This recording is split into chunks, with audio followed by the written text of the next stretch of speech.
para ihayag ang pinakahuling kalagayan ng COVID-19 crisis sa bansa at ang mga hakbang na ginagawa ng pamahalaan laban sa pandemya. Mula sa Pangulo ng Republika ng Pilipinas, Mayor Rodrigo Roa Duterte. Ito ang Talk to the People on COVID-19.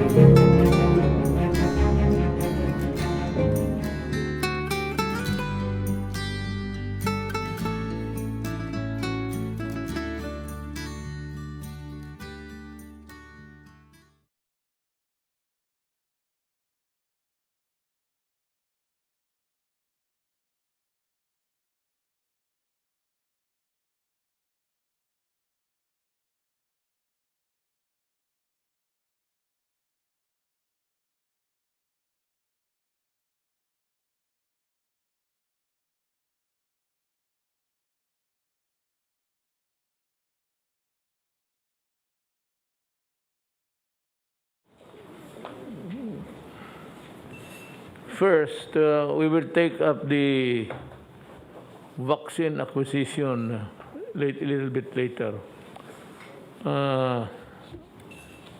Secretary Galvez will make the report in simplified form because it's too complicated actually at this time.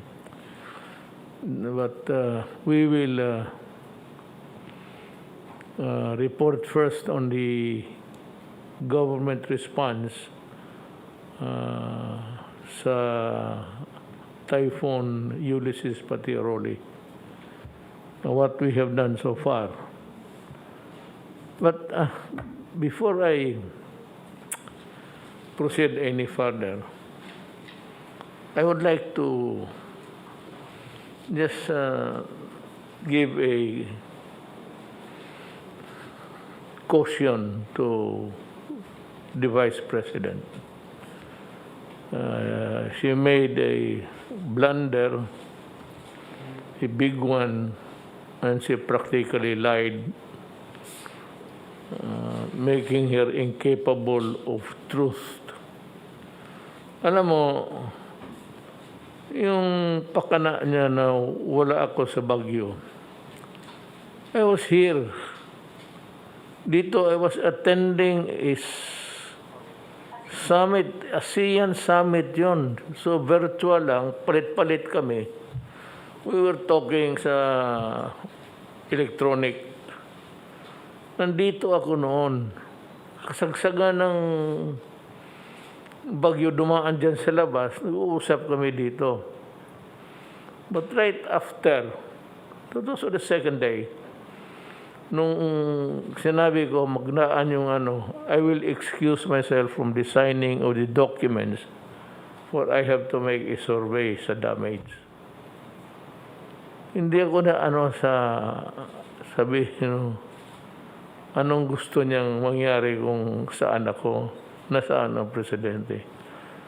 You know, I am sure that you should you knew of the ASEAN Summit going on, ASEAN, and that I was delivering the intervention, the statement of intervention for China as the China coordinator, ASEAN China. And I was also making my own statement of how the ASEAN approved documents would impact on our economy later on. Hindi ako natutulog. Ganito yan, Vice President, makinig ka ha. Hindi kasi siguro nakinig noon eh. Remember kayong mga Pilipino, sinabi ko sa inyo, prangkahan, sa press conference, that I am a night person. I work on the state government documents sa gabi. And being a lawyer, hindi ako kagaya ng iba pag may initial na doon sa ibang opisina dumaan, napipirma ako. I am not that kind of person because you know, you are a lawyer, I'm a lawyer. So you have to be very careful. Ang sinabi ko sa mga tao, tatrabahuin ko yan sa gabi hanggang umaga. I want them to complete it because you cannot just finish it in 1 hour. But pirma lang, okay lang. But if you read, ibang istorya yan. So it will take time. Sometimes I sleep 4, 5, 6, 7, sometimes 8 pagka madalian. Ngayon, sinabi ko sa tao yan that I'm a night person, my day begins at 2. 2 o'clock hanggang sa gabi na walang limit. In cabinet meetings, ganun. Ikaw, cabinet member ka man sandali. Hanggang gabi na yan, abot ng alas 2, alas 3 ng umaga. Cabinet meeting yan. Alam mo yan. Ngayon kung sabihin mo, may emergency, natutulog ako sa umaga. Hindi ako natulog noon. Gising ako ng umaga because of the summit. And at the same time, I would go whisper to the military guys in the room of how was it developing and what was the reaction of our government people there and the resources. Hindi mo na kailangan orderin yan sila. Kasi 2 days before, deployed na yan sila doon po. Sa bodega na yan ng mga gobyerno. Naka-deploy na yan. Yung mga sundalo, pati nga yung sa Davao, yung security ko kinuha, half of it, dinala dito, in anticipation dito sa typhoon. Sunod-sunod kasi. So, pag sinabi mong nasaan ako, I can ask the entire government machinery, foreign affairs. Nandito ako nagsasalita. While you were making calls, nag-check ka, pag kunwari, alam mo yung mga military, hindi naman maniwala sa iyo because tama sila. You are not in the line of authority, basta gano'n. Wala kang times of emergency. Ang ako lang pati ang military. It's between me and military pagka-pulis. Yan lang sila kami mag-ano. No. Kung sa civilian, marami, kung hindi mo alam, puro military na ang humawak niyan. Halad, who is sa disaster talaga for the longest time, nandoon na yan. Rolly Bautista, former general sa army, nandoon na, nakapwesto na. He was absent here because he was there. DSWD siya. Alam na niya. So lahat ng kailangan doon, nandoon na yung sa mga military, pati yung mga cabinet member. There was no need for you to make a very masamang biro na where were you?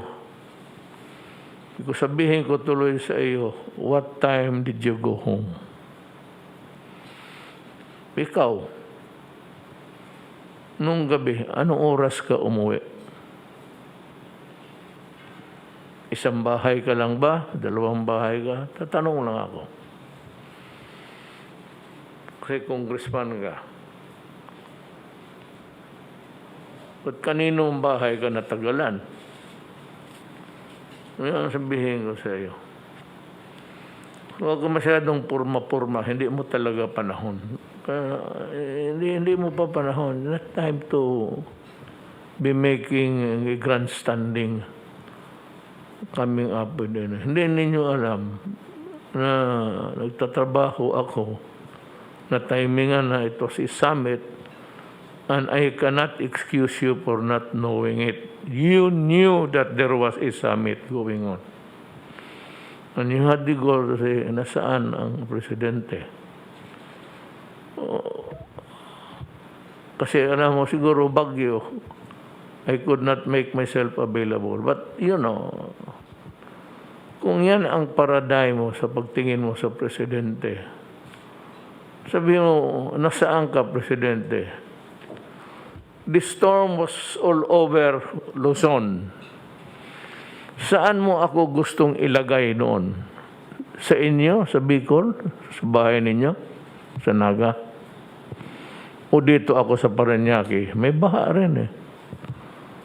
So where were you?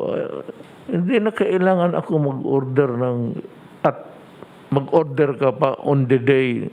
God, you are presuming that I should be giving orders on the day of the storm. That is stupid. That is why you cannot become a president, really. Mahina ka eh. Wala ka nang ibigay ang order kasi ang order na ibigay na 2 or 3 days. You do not give orders on the day of the war. Patay ka.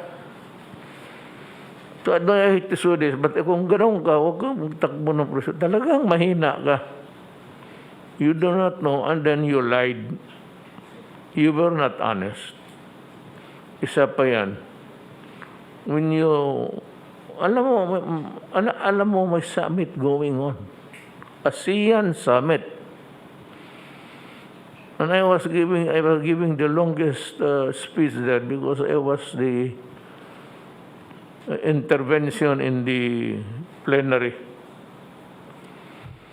Yun ang totoo dyan. Kaya ako lumipad doon sa Bicol. Inunahan mo ako pa kunwari. But do not compete with me. And do not start a quarrel with me. Kasi ikaw, wala ka talagang nagawa. Except yung mga tawag-tawag. Tawag ka kunwari, nasaan na yung mga helicopter, nalipad na ba? Of course, they would say yes. Your question would suggest the answer. Yung bang mga helicopter natin na-deploy, yung ating mga yes, yan puro. Then you make it appear na gumalaw ang armed forces. Kaya kita mo, ininsulto ka ng 2 general. One is, I think, a Marine officer, and the other one is an Army.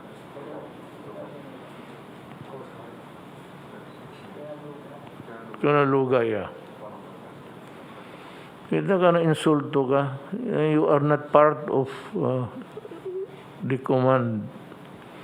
Dalawa kasi, for all you know, abogado ka man. Dalawa ang role ko. Nandito ako sa taas. Isang linya ko is the armed forces and the police. Akin yan. Dito, through the DILG kay Secretary Anyo. Yan. Nandang defense is si John Lorenzana. Dito, I am the head of government. Kaya yung mga civilian, yun ang yung mga DSWD, so, pag sinabi mo mag-order, you do not, ano bang gawin? Wala, tapos na yan. It has become a fait accompli question for you. You do not give orders on the day of the battle.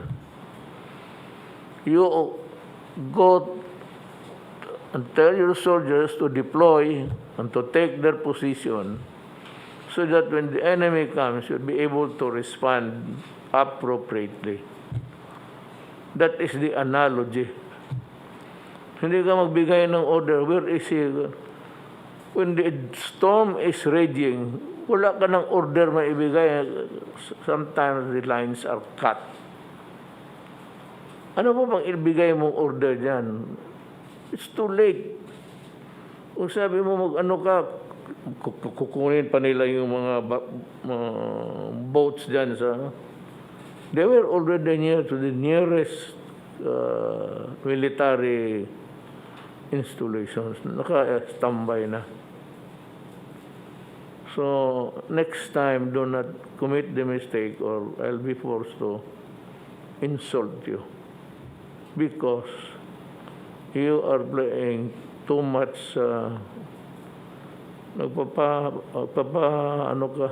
pa-beauty ka ng ano. It's not the time for you. During the campaign, paalis na ako. Sige, subukan mo.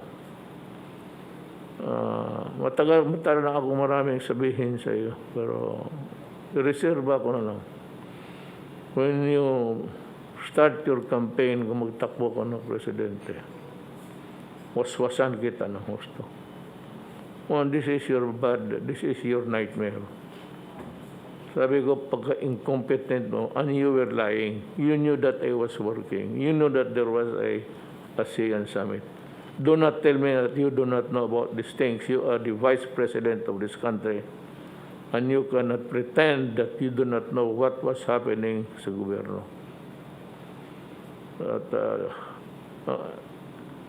At timing may typhoon, and so, yun ang nangyari. We have to, akong dito, I was busy with my intervention. ASEAN Summit yun. Usually we go out of our countries to attend sa Vietnam ngayon, the venue. But it was impossible. By bagyo, may COVID pa. We do it by teleconferencing. Itong ganito. So, next time, count your marbles first before you let it. Yung marbles mo sa kamay mo, huwag mo masyadong ilaro kaagad na hindi ka sigurado. Ikaw, your daughter, sumali na sa politika. Ayun. I would tell the Filipino people right now that you are a dishonest person. You knew that there was a summit conference. And you knew that we were working cabinet, except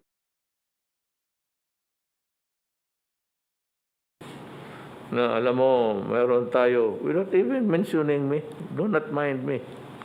I can survive. Do not even remind the people na we are having a conference here and there's a storm.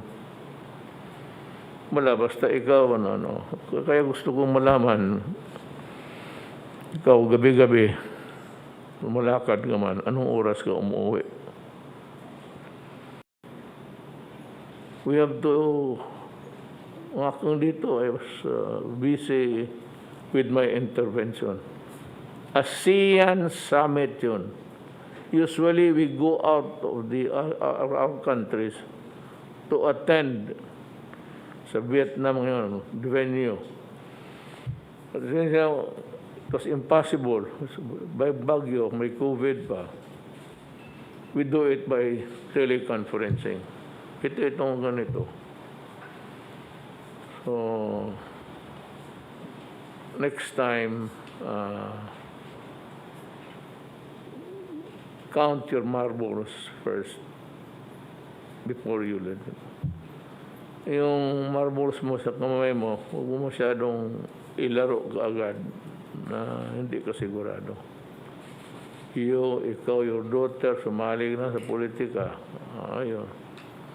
I would tell the Filipino people right now that you are a dishonest person. You knew that there was a summit conference. And you knew that we were working cabinet, except yung DSW nandoon na because they were deployed earlier. Kaya si General Bautista naman. Kaya sinabi ko, kaya ko kinukuha yung mga military kasi nauutusan ko. Lesson 1 for you. Do not plan and give orders on the day of battle. You just sit where you are. If you are a commander, do not go to the front lines and have yourself shot and die. Magpapahero ka lang yan. But if you want to be, should you become the president, if you want, buy plenty of swimsuits and start to swim when the floods come. Your suggestion, your suggestive question is a poor man's argument. Ako dishonest ka. I do not believe you did know that there was a summit conference. When you lied to the public, you didn't even know. You don't even know how to tell, how to present it. Na alam mo, meron tayo, without even mentioning me, do not mind me. I can survive. You not even remind the people na we are having a conference here and there's a storm. Wala, basta ikaw, kaya gusto kong malaman, ikaw gabi-gabi, malakad ka man, anong oras ka umuwi? At kaninong bahay ka tumatagal? Thank you. Now, we will give the people a rundown of dito muna tayo mag-umpisa sa just give us the simple rundown. Wag mo na do not go into the but if you have the PowerPoints, well, about the response of your departments during the COVID, then we will go to the bakuna, which is what the people are really waiting for. We can begin with Senate Secretary Roque. Do you have something to report about the typhoon? Yes, Mr. President. Magandang gabi po sa inyo, Mr. President, Senator Bongo, at kapwa ko miyembro ng kabinete. Meron po akong PowerPoint presentation at muli, dalawa pong bahagi ang akin pong iuulat sa inyo po at sa taong bayan. Unang-una po yung sa Typhoon Ulysses updates at susundan po ng amin usual COVID-19 updates. Next slide. Base sa aming naitala, ang pinagsamang halaga ng pinsala na dulot ng Typhoon Rolly at Ulysses ay nasa 303.9 million. Kasama sa mga napinsala ay isang Center for Health Development, 9 na DOH Hospital and Laboratory Facility, 5 LGU hospitals, 20 rural health units, at 57 barangay health stations. Ang status ng ibang mga health facilities ay kabuuang halaga ng pinsala ay sa kasalukuyan rin ina-assess. Inaantay natin ang balita from other temporary treatment and monitoring facilities o mga isolation and quarantine facilities at iba pang mga pasilidad na hindi pa po nakapagpapadala ng updates gawa ng kawalan ng mobile phone service sa ilang lugar. Kaya naman hindi pa kumpleto ang mga numero dyan po sa atin table na on the screen. Rest assured na patuloy ang amin pakikipag-ugnayan sa kanila. Next, bilang tugon sa isa na naman na napinsalang kalamidad, ang DOH ay nakapaghatid ng humigit kumulang 13 milyon piso halaga ng mga gamot, mga medisina, commodities sa Cagayan Valley Center for Health Development na kung saan ay napakamalubha po ang pagbaha. At ganoon din sa Calabarzon CHD ay a little over 2 million pesos po ang halaga ng atin na ibigay na ayuda at mga 2.1 million naman sa NCR CHD. Patuloy din ang ating pakikipag-ugnayan sa iba pang apektadong Centers for Health Development, ang NDRRMC, ang Response Cluster, at iba pang health partners upang siguruhin may abot natin ang health services at masigurong efficient and coordinated ang atin pong pagtugon sa kalamidad na naranasan po ng mga komunidad, lalo na ang mga lugar na malubhang naapektuhan. Sa paghatid natin ng mga serbisyong pangkalusugan, sinisigurado natin na nasusunod ang minimum public health standards upang masiguro na nakapaghahatid tayo ng kalidad na health services habang iniiwasan ang pagkalat ng COVID-19 in affected areas. So yan lang po patungkol sa health response to the Typhoon Ulysses na nag-overlap po with Typhoon Rolly. So patuloy po muli ang assessment. Para naman po sa update na ginagawa ng DOH para ma-facilitate ang pag-approve ng mga bakuna at iba pang mga gamot laban sa COVID-19, ang DOH through FDA kami po ay nagpropose respectfully na pag-adapt ng Emergency Use Authorization or EUA. At sa bisa ng EUA, tayo ay makakagamit ng medisina, bakuna, and other health technologies through the process of reliance and recognition. Ito po ay facilitated approval sa konteksto ng public health emergencies tulad ng atin kinaharap na pandemya na kinikilala ng World Health Organization.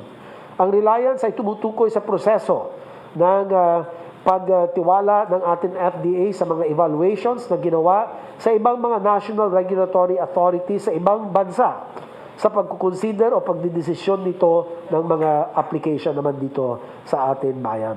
Ang recognition naman ay ang routine na acceptance ng FDA ng regulatory decision ng ibang national regulatory authorities or ibang mga trusted institutions. Hindi po basta-basta ang pagbibigay ng EUA sapagkat ito po ay atin ginagamit lamang kapag number 1, may medical health emergency, number 2, may serious or life-threatening disease, number 3, mayroon patunay na ang produkto may be effective to prevent, diagnose, or treat the disease. Pang-apat po, may positive risk-benefit balance. At panghuli, at walang adequate or approved at available na kapalit or alternative. Ang FDA ay mariin na magsasagawa po ng post-marketing surveillance activities at ang EUA maaaring i-revise o i-revoke ng FDA kung kinakailangan upang maprotektahan ang kalusugan. We are respectfully requesting that you consider the issuance of an executive order for FDA to grant an emergency use authorization for the various vaccines that will enter the country and for which applications are to be filed. Para mabilis po ito, it will cut the processing time from 6 months to about 21 days, Mr. President. So it will cut the red tape, and again, that is for your consideration. So yun lang po ang akin report, Mr. President. Thank you very much for the opportunity. And I'm ready to answer questions. Salamat, Secretary Roque. Now, Dahil, you want to... Yes, Mr. President. Kung lang po ito, konti lang po. First, yung ating mga minamanmanan natin ng mga OFWs na umuwi rito, meron ng 310,000 na nakauwi, Mr. President. At tuloy-tuloy pa rin ang uwi nila at the rate of about, I think, 1,500 a day. Yung pong ating mga nasyonal sa Sabah ay mayroon ulit dumating na 151. Idagdag ito sa 1,986 na dumating na nung isang buwan, total of 2,137. Meron pa hong natitirang 2,863 sa Sabah. Ito naman po sa ating response to the Typhoon Rolly and Ulysses. Nandun pa rin po yung ating mga trupa sa mga lugar na nasalanta ng bagyo sa Bicol, doon sa Cagayan Valley. Ito pong nandito sa Marikina ay medyo humupa na. Ang ginagawa nila dyan, Mr. President, is clearing na ng mga putik na dinala ng bagyo. Yung pong ating dalawang barko na malalaki ay naghahakot ng mga relief goods. Kanya ng umaga po ay umalis yung isang barko natin na punong-puno ng mga goods papuntang Catanduanes. At yung isa naman ay kasalukuyang nagkakarga ng mga dadalhin sa Cagayan. Yung ating isang C-130 ay umiikot. Kanina nagpunta sa Camarines. Ngayong gabi ay magdadala rin siya ng mga relief goods sa Cagayan Valley. So, hindi pa po maalis yung mga tropa natin doon. Patuloy pa rin ang kanilang pag-aayuda sa mga tao na saranta. Thank you, Mr. President. Yes, good as any other time, Secretary, to thank the armed forces and the National Police for their untiring work there. I went there, kasama man tayo, ay nakita ko kung ano ang kahirap na trabaho ng mga pulis pati military. Mr. President, meron pa akong dagdag pala nakalimutan ko. Kami po sa NDRRMC ay nagmungkahi sa Office of the President na i-declare na state of calamity itong buong island ng Luzon sa mga karatig ng mga isla. Mukhang napirmahan ko na ata. Sige. Thank you, sir. Thank you. Was it last night? Last night, I think, I signed the proclamation. Secretary Anyo, would you want to say something? Magandang gabi po, Mr. President. Dadagdagan ko lang po yung ulat ni Secretary Lorenzana. Patuloy po yung pakipag-ugnayan natin sa mga LGUs na sasakupan ng 6 na region at surge or outbreak sa ating mga evacuation center. Maganda po rin ang pagkaka-observe ng mga minimum health standard protocols. Pero nakita po pa rin namin yung kakulangan ng ating mga evacuation centers. So, kanina po sa aming Senate plenary hearing ay mayroon pong mga magandang pangako po yung ating mga senador sa pangunguna ni Senator Lacson na makapagdagdag ng pondo para po makapagpatayo at ma-repair yung mga evacuation center na nasira nitong Typhoon Ulysses. At sa kabuuan po, ang naging casualty natin as of today po ay 73 dead and 19 missing. Kung ikukumpara po ito sa bagyong Ondoy, maliit pa rin po ito. Ang Ondoy ay Region 3, Region 4A at saka NCR. 3 region po, pero almost 500 po yung namatay doon. Dito po, covering almost the entire Luzon with only 73 casualties. Nakapaganda po tayo. Katulad po nung sinabi ninyo na 3 araw pa po bago dumating ang mga bagyo na yan. Nagmi-meeting na po kami sa NDRRMC at nakadeploy na po yung mga tropa, mga ahensya. In fact po, noong November 30 ng gabi, wala po kaming tulog niyan sapagkat nung lumabas po na nakalubog ang Cagayan, ay tuloy-tuloy po yung pag-ugnayan natin kay Governor, sa IFP, sa PNP, kasi ang naging priority po natin ay mailigtas ang lahat ng stranded na sa ibabaw ng bubong. Tuloy-tuloy po yun. Hanggang sa kinabukasan, nakarating na rin ang mga dagdag na tropa ng Coast Guard, ng AFP at saka PNP at Bureau of Fire Protection. So ito po yung template na ginagawa natin at marami po tayong nasisave na buhay. So pag-iigilin pa po namin yung aming paghahanda para sigurado na ma-attain natin yung zero casualty kapag magaganap ang mga ganitong mga typhoon or disaster. Nagsisimula na rin po kami ng pag-uusap, yung sinasabi natin na kung paano i-manage yung mga dam. Ayun pa po bukas ay may meeting na ang NDRRMC, ang NIA, ang DILG at ibang ahensya, ang Pag-asa para po aralan natin mabuti kung paano i-release yung mga tubig bago at habang dumarating yung bagyo. So yun lang po, Mr. President. Thank you.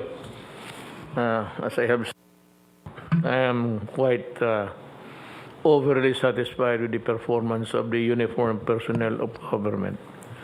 Now, itong Secretary Lorenzana mentioned about the repair of evacuation centers. Yan nga ang sanang tugunan ng Congress, Bong. Kasi pagka itong ganitong deluge, they tend to go to places for shelter and relief. Alam mo, it is high time that government consider really, of course, in the government units facing the Pacific Ocean, gamit na gamit ito na we build a strong structure, stronger than a typhoon that would come their way para mapuntahan ng mga tao, and maybe small rooms with many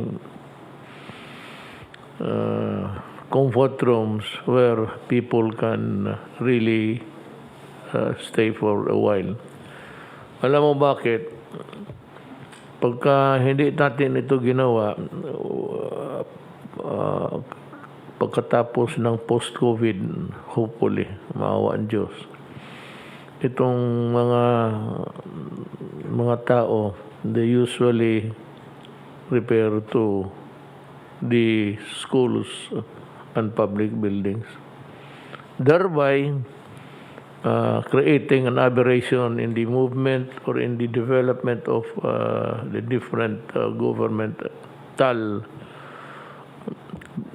functions and the education. I assigned only one person to do all of these things, from the selection, appropriation, and everything. But it is also a good thing that Secretary Galvez has partnered with the Secretary of Finance, because this calls for money, and we must have the funding before we embark on the selection. But as I have told you, we will look for a solution. Huwag ko kayong do not despair, kasi sabi ko nga noon, baka maawa ang Diyos by December, January, meron na tayong makitang relief in sight. So we have I was given the option of how to get it. Secretary Galvez is here. Binigay ko sa kanya lahat, kasi sabi ko ayaw ko nga yung committee. Only one person whom I can trust, who's honest and whose integrity is beyond question. Siya na lahat. Ikaw na ang mamili, tapos tignan mo, get the best bargain. So might as well that we are here and ask Secretary Galvez to tell us. Hindi nabali na ho yung the report of Secretary Anyo and Secretary Delfin Lorenzana would suffice a report to the nation. Anyway, marami namang newspaper na papapublish. It's all the same. It's a rehash of what we have already said. So, okay na yun sa akin yung report. However short, it's still okay. And that would suffice for the moment. I'd like to ask you, Secretary Galvez, to talk about the COVID now. How you intend to the process of selecting the financial modality of how to go about it and everything. Go ahead. Sir, Mr. President, thank you very much for allowing me to report to the public kung ano po ang ginagawa po natin sa pag-select sa ating mga vaccine. Tuloy-tuloy po yung evaluation po ng ating vaccine of experts at saka ng FDA kung ano po yung tamang solusyon ng pagkukuha ng vaccine. At ang ating pong vaccine of expert ay nirank po yung 17 po ang ating pong possible sources of vaccines sa iba't ibang mga bansa. At out of the 17 po, sir, siya po yung nasa tinatawag nating phase 3 trial. At sa phase 3 trial po nito, 3 po doon ang magkakaroon po ng trial dito po sa atin this coming December and January. Nagpapasalamat po tayo kay Enrique Rason na meron po rin siya ng binigay na 300,000 doses, ang BDO, at saka po yung ibang mga Luchutan Group, at saka San Miguel Corporation, at saka Go Negosyo. Nakapag-raise na po sila ng more than 1 million and hopefully baka tataas pa yun ng 1 or 2 million doses. Ito po para po sa kanilang mga, do-donate po nila yung 80 to 50% of the vaccine, at saka yung iba po gagamitin po nila sa kanilang mga poor essential workers po. At no cost po sa po natin. Kung magkakaroon po tayo ng advance procurement po ay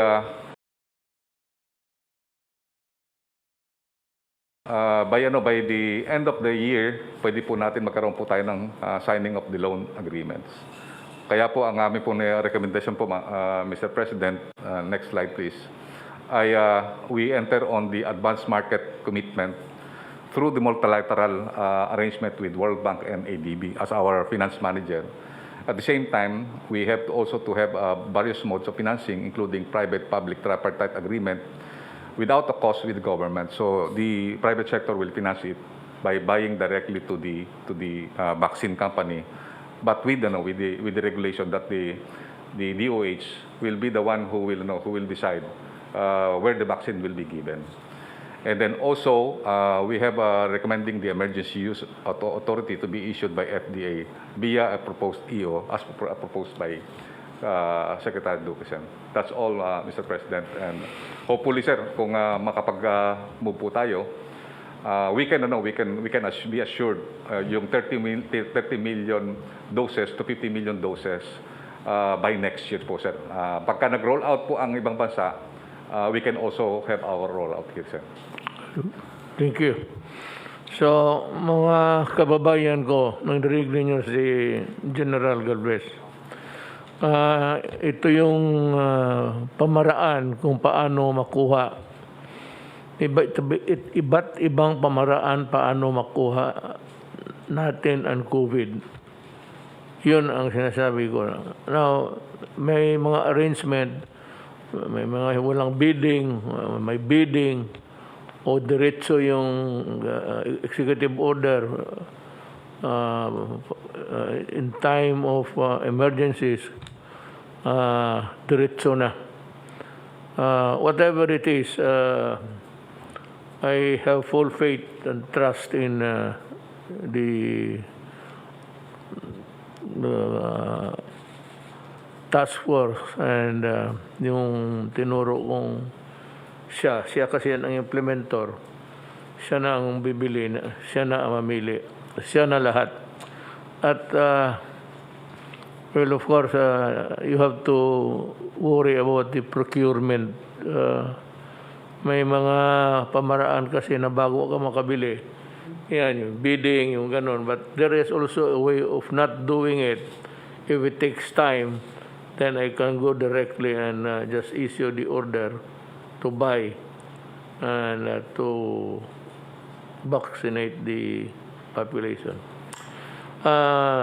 Secretary Galvez, I would like to remind you that we have this commitment that we will start with the poorest of the poor. So, may schedule ka na niyan. Yes, sir. Ang po, sir, natin, sir, based doon sa framework, sir, na sinabit po namin sa inyo po, sir, ng DOH, we will start with the frontliners, and then yung mga poor and vulnerable communities, and then also we will have the soldiers and also the servicemen and also the essential workers po, sir. The soldiers include their families. Yes. Kasi for as long as one is not vaccinated, there is contamination in the family. So if you give it to a soldier, give it to the entire family. We will, sir. We will. Pamilya na lang yan. Tapos yung in the matter of identifying the group, kasali si si Secretary Duque will also take part in the selection. Basta unahin natin yung mahirap. Then, paakyat. Kung tayo, kung aabot pa tayo, kung hindi na tayo aabot, pasensya na lang. But ang usapan kasi, mauna yung talagang kawawa sa buhay. So, they will be the first protected citizens of this country. Mukhang Secretary Roque, I'm waiting for your report. Well, sir, bumalik po tayo sa Cagayan. Po tayo nag-press briefing kanina. Pinuntahan po natin yung munisipyo ng Alcala kasi yun po yung pinaka-apektado ng pagbaha. At bagamat tama po yung sinabi ni Secretary Anyo na dapat siguro magkaroon ng synchronization sa pagbukas ng Magat Dam, sinabi po nung mayor doon na naging estudyante ko po na ang talagang problema po sa kanila yung Cagayan River, 400 meters wide, pero pagdating po doon sa munisipyo nila, nagkakaroon ng bottleneck dahil 118 meters na lang. So kaya po sila naging pinaka-apektado. Siyempre po, umapag yung river dahil daming tubig na bumaba, galing sa Ifugao, galing sa Sierra Madre, at lahat nag-converge po dun sa lugar nila. No? Parang ang comparison nga po, ang EDSA ay 6 lanes, tapos magiging 2 lanes. No? So yun po yung dahilan, kaya 25 out of 26 barangays po nila ay lumubog. So binigyan niya po ako ng kopya ng JICA study. Meron na pala akong JICA study noong 1987 pa na nagre-recommend na lawakan yung narrow port ng Cagayan River at ipararating ko po ito kay Secretary Villar bukas. We would like to help, pero let us understand the problem from the tamang perspective. Actually, the culprit there was the rainfall. How many inches, I really do not know. I have not checked. But sobra-sobra yung tubig. Whether there are logging or mining there, talagang bubuhos yung tubig. Yung kagaya ng sa Cagayan and other places, it was an extraordinary volume of water pouring down from the heaven. Now, itong mga casualties, ito yung nagmamine, nagbubutas kasi yan sila. You know, pag ang bukid, butasan mo, dito marami kayong nagbubutas, small mining, in search for the gold, in pursuit of the gold. Marami kayong butas. Yung tubig, papasok doon sa butas ninyo. Then, it stays there. And kung marami, it loosens, maluluwang yung lupa. Kaya, maglalambot, babagsak. And the problem is, itong mga miners, they have their settlements or their houses or whatever, dito sa baba. Just like what happened in Davao. Kung dito kayo sa baba, in Davao, several times, they refuse to learn. Doon pa rin sila. I do not know why, but there must be a reason for that. Doon sila. Pag bagsak ng ulan, puno yung mga butas, loosens the lupa. Pag landslide, doon sila sa baba, madadali. So, yun. Hindi sabihin na yung ano lang, yung mining lang, o illegal logging. Illegal logging is, alam mo, matagal ko na pinag-aralan yan. Mayor pa ako yung illegal logging. Ang Pilipino kasi, yung average Filipino, they cannot afford a concrete house. So halos lahat dyan sa mga patawag natin at let us use the word as being understood by all. Yung mga squatters, puro kahoy yan. Bibili yan sa, including coconut wood. Ang problema niya nung sa bukid, talaga magpuputol yun ng kahoy. Because ang mga Pilipino, Yan lang ang... saan man sila magkuha ng simento? Pwede they cut the trees in Canada? O pupunta pa sila doon sa South America o Africa? So kung ano makita nila, nabibili, yung small scale laging-laging, they make money because people are also buying. At karamihan yan, ginagawa ng excuse me, bahay ng mga tao. And the population is increasing, so the needs are also greater every year. Magtatayo ng bahay. And the temptation really to cut the trees in the mountain and bring it to the lower land, really to build houses. Kaya hindi mawala yung mga sawmill. Mahirap yan. I am in a quandary, actually, of how to solve the problem. Kung sabihin mo na you want to help, di magsimento tayo, I don't know if that is really feasible or viable, if you may. Kasi mahal. Itong kahoy lang ng binibili ng mga squatters, pati yung talagang walang titulo, at they look for a place, squatting on some other's property. But yung raw materials nila, galing bukid yan. What I'm trying to point out to you is that all of the trees were cut long time ago, mostly by the loggers. Yung nagkaroon ng pera sa laging. Maraming yumaman yan. Doon sila kumuha ng kayamanan nila. Laging. Exportable yan noon sa Amerika, sa Japan. Yun. Yung naubos na yung talagang lumber, yun na yung naiwan. At yun ang kung pag-ano pa, sinasalvage na lang ng mga tao para doon sa mga bahay-bahay nila. So how to prevent that, I really do not know. Unless I can offer a better deal for them, you just have to, even if it's a coconut, may panahon that the cutting of coconut is prohibited. So kawawa yung tao. He cannot, alam mo, ang tao, baski nagaano, however humble he is, gusto talaga magtayo ng bahay para sa pamilya niya. So where do they get the materials? They get the materials from the remaining, tatawag yan, log over. Yung dinaanan na ng laging, at noon yung hindi pinutol kasi maliit pa, medyo ngayon malakas na, and they would try to, mahalaga na sa kanila yan. Yan ang, it's all over the Philippines, ganoon ang sitwasyon.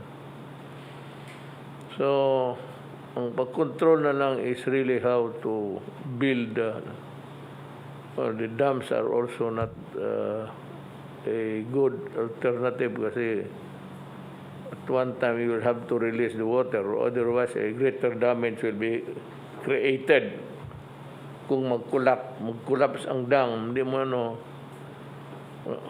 hindi lang, butan dahan-dahan lang. Kung ang dam ang mag-collapse, there's a waterway created upstairs, babagsak yan doon sa mga tao. So that's my thoughts on the matter. Really.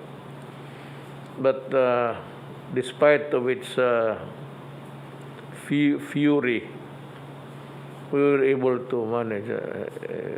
Hindi naman, I know that it leaves a bad taste in the mouth to say that minimal ang namatay.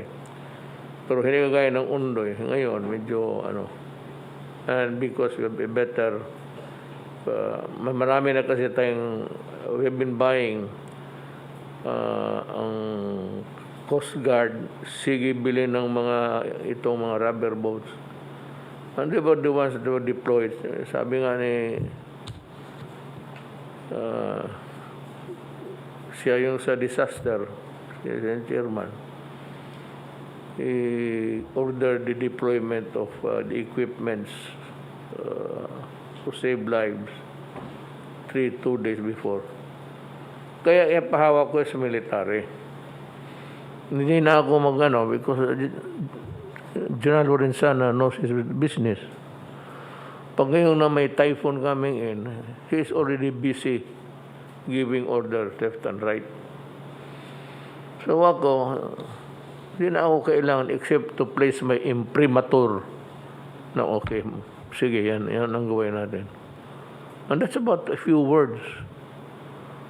Kung anong order during the kasagsagan, you do not prepare when the typhoon is already there. The typhoon simply was just too furious for everybody. So kung sabihin mo nasaan si Duterte, well, Leni Robredo knew, I'm sure that there was a summit meeting. For her not to know it,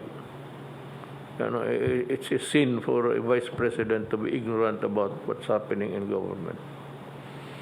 And the only thing that you can say just to reach the media is saan si Duterte. When he knew that I was busy giving my statement of intervention, I delivered about 2 speeches.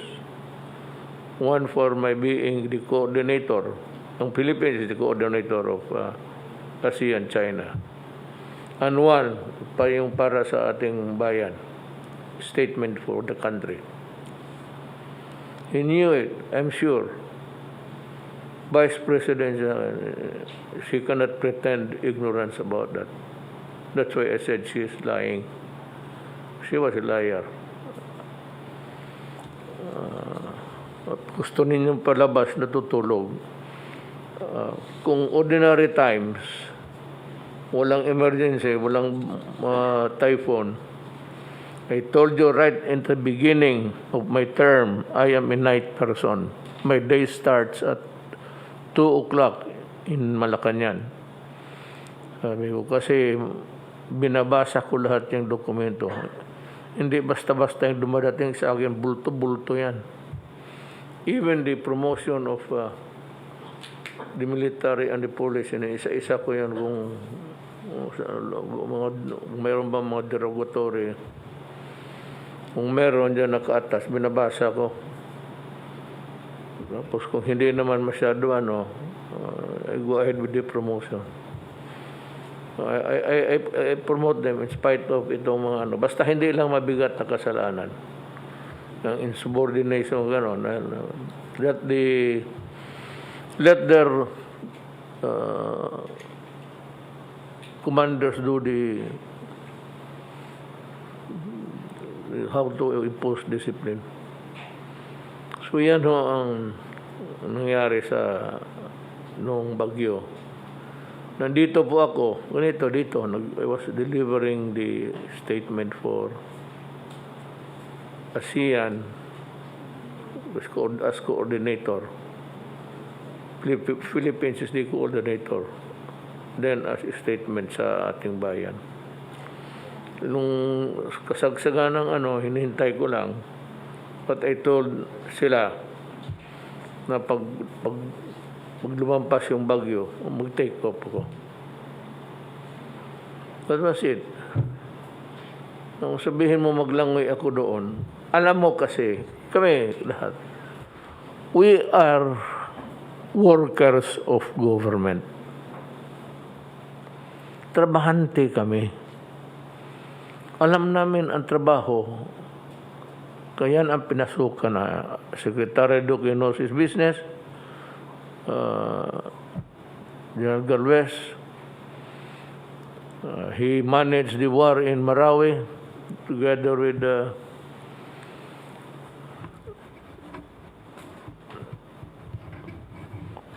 the others.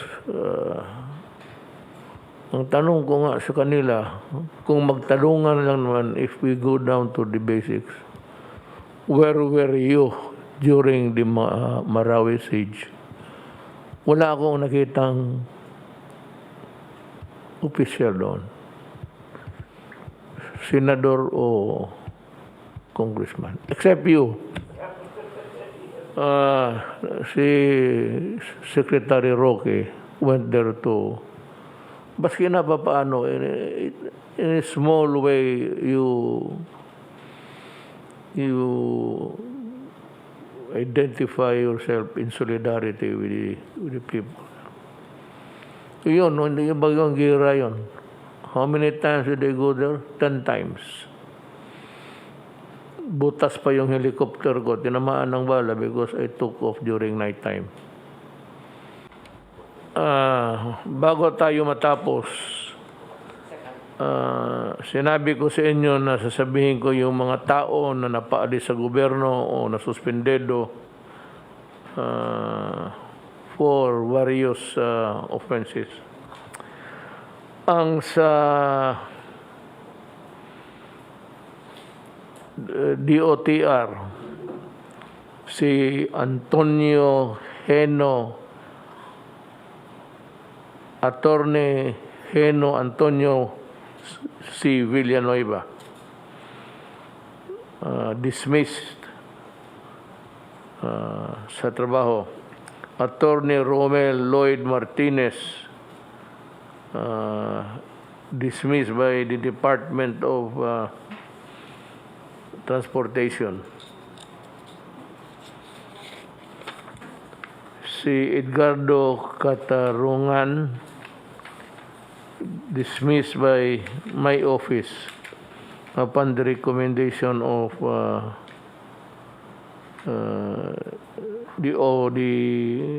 yung LTO. Si Romeo Buhay, suspendido lang ito ng 1 year. Pero he was involved in fixing activities sa LTO Bacoor District Office, favoring insurance companies and medical service. I will review his the records. I think he should be dismissed. Sa Bacoor ito. Jose Julito T. Mandaya, officer sa LTO Mati Davao Oriental, dismissed by the Department of Transportation. Si Edita Odilao Rodriguez ng Compostela Valley, that's Davao Oro, dismissed from the service. Mar Jose Maestrado, Department of Transportation, dismissed from the service. Si Jose Graciano Robles, suspended by the Department of Transportation. Again, I will review his case because I think he should also be dismissed.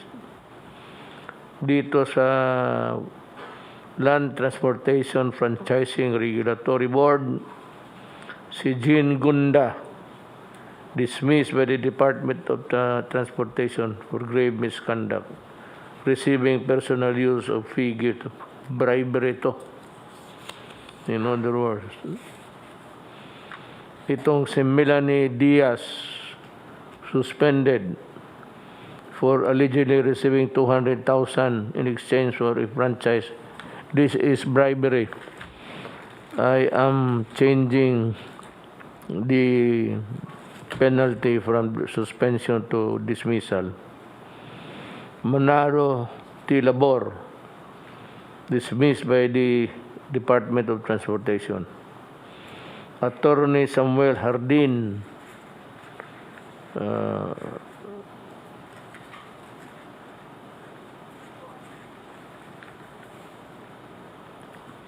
I will dismiss him because that is the dumaan na pala ito ng ombudsman. So, let it be. Suspension lang. Edmundo Cabral, dismissed Department of Transportation. Gerardo Del Rio, LTFRB, dismissed from the department. Colonel Vladimir Custer S. Kahulugan, Regional Director, LFTRB Region 5. Bribery. Andres Tabunda, falsification, making it appear that persons have participated in an act or proceeding when in fact did not so participate. From the Philippine Aerospace Development Corporation, which used to be under nito, the NCA is transferred to the DND. Commodore Gilbert Riuras,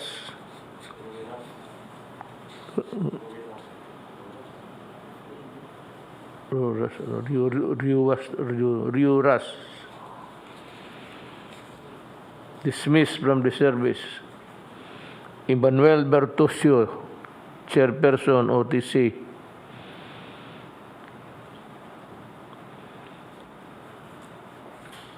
Illegal exaction, hihingi, bribery. Siriaco Bermejo, Office of the Transportation Security, dismissed by the department. Romeo Buhay, preventive suspension lang. Greg Ariliano,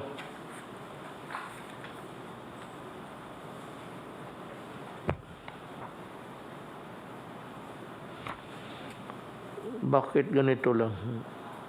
The charge is they were involved in a massive and illegal conversion of Chinese driver's license.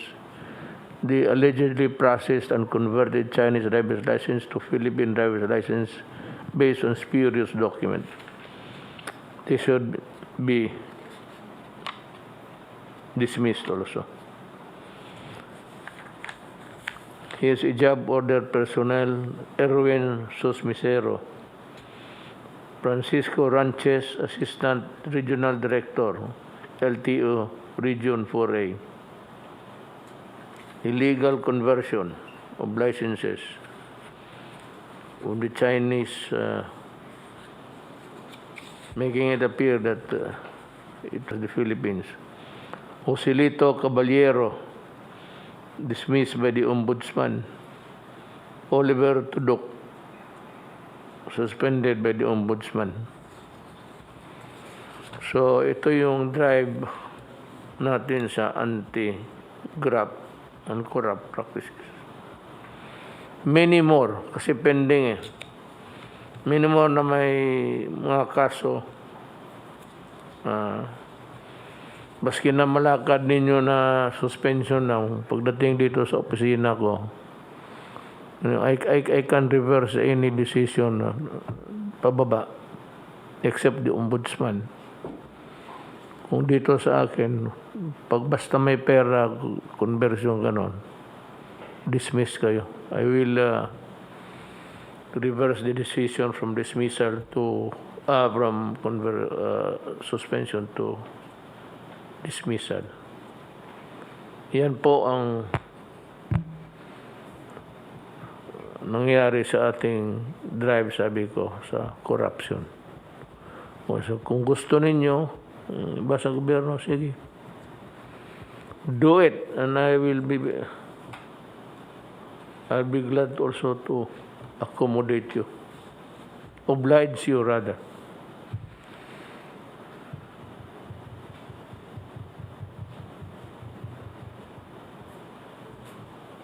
I-connect mo yun doon sa bago matapos. Sir, yung mga estudyante po na luko-luko na ayaw pumasok, dahil nagpo-protesta, di raw sila magsasubmit ng academic requirements hanggang hindi raw natutulungan ng mga biktima ng typhoon. Yun po yung sinasabi nila. You are taking the cudgels of the poor ahead of your time. That is not your worry, that is the worry of government. Kami, sabi ko, nagtatrabaho kami. Government workers kami. Anong silbi namin dito mag-upo lang kung gumalaw para sa tao? But yung gano'n mga, huwag kayong pumasok. I suggest to you, stop schooling until mabakunahan lahat ng Pilipino. You resume your duty. And you wait for another typhoon and see if the help that we extend is enough to your satisfaction. Bantayan na lang ninyo yung mga bagyo na dating at tignan ninyo yung mga ngailangan ng tulong na hindi natulungan. Then you protest again. Stop schooling.